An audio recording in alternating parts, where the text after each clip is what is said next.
Zimbabwe's capital, which is grappling with a serious cholera outbreak, has for years been battling recurrent shortages of water treatment chemicals, faulty equipment, and recently power cuts.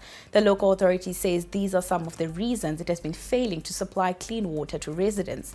Some residents in the city now rely on unsafe water sources, which expose them to waterborne diseases.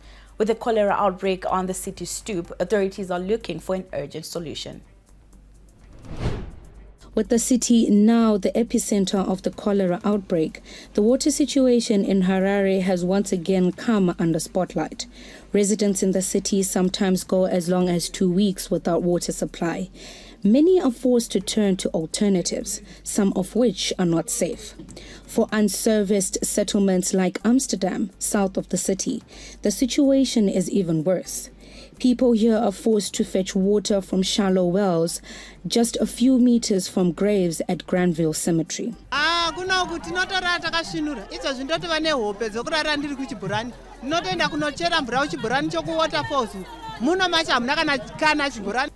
Residents in other parts of the city rely on the benevolence of neighbors who have sunk boreholes. The fight is brewing between elected and proportional representatives in the country's local authorities. Proportional representatives are not dedicated to specific wards, hence they feel inferior to their elected counterparts. It is believed that only elected officials are being favored with critical documents. To avoid paralyzing council business, central government has vowed to streamline both parties' responsibilities.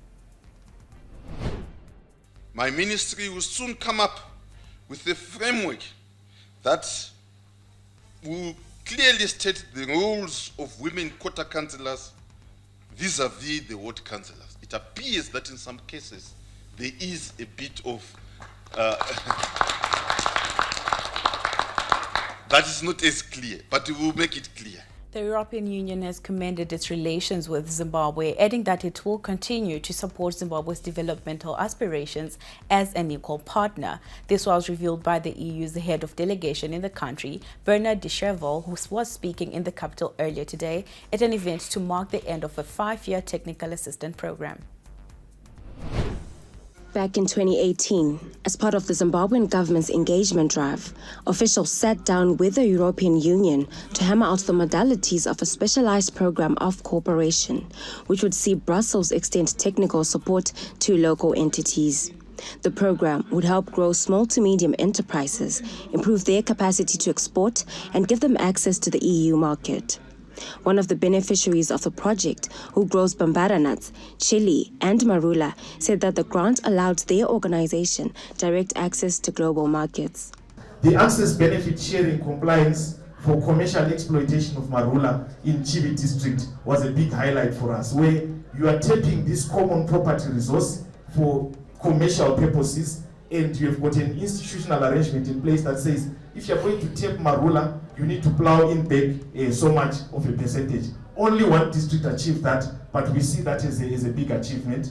Then the EcoCert certification on marula, again in Chibi district. Other districts did not achieve that, but we are seeing this as a differentiator for competitiveness and potential for exports, which we saw in Chibi district. The Global Gap certification by 1,000 or so farmers in Chibi and Gokwe is another achievement as well, that you can see that there is a merit to achieving this certification over and above its absence, which you see in the other areas. The Zimbabwe senior team at the Gems will return to competitive action for the first time since their disastrous Netball World Cup campaign, when they take part in the African Netball Championships, which start in Botswana this Tuesday.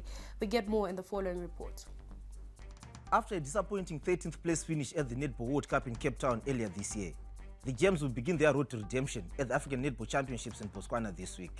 Gems captain Felicitas Kwangwa is among the survivors from the squad that did duty in Cape Town, and after a month-long camp in Harare, she's confident that they can start picking up the pieces. I can say we're just going there to compete and bring the trophy with us back home. And I know every team is going to come that prepared, so it's really going to be tough. But I think with the time that we have, we're still trying to work on a few things, and obviously working on our mental resilience, which is something really, really important in such a big tournament. Several rookies are set to make their debut for the Gems at the African Netball Championships, and Kwangwa believes that this will be a key part of the rebuilding process. I can say it's good to always have youngsters because it's not all about the African Championship, but we're now building towards the 2027 World Cup, and it takes time to rebuild the team because it's quite a long process. So I'm glad we have them in camp, and I believe in 4 years' time we will bring better results of a World Cup, probably finishing